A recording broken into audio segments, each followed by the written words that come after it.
গল্প তো আশেপাশেই ঘুরে বেড়ায়, চাইলে তুমিও ধরতে পারো। বাবা, কে গো? আমি স্পষ্ট দেখেছি লাল বেনারসি পরা একটা বউ। একটা লোক মারা গেছে। আজকে তোমাদের একটা পাপের গল্প শোনাবো।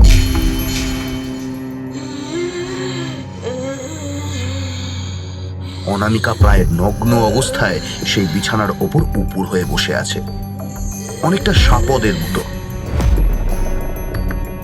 আমরা সকলেই একসঙ্গে দেখলাম মন্দিরের জানলাটার ওপাশে একটা বিভৎস মূর্তি।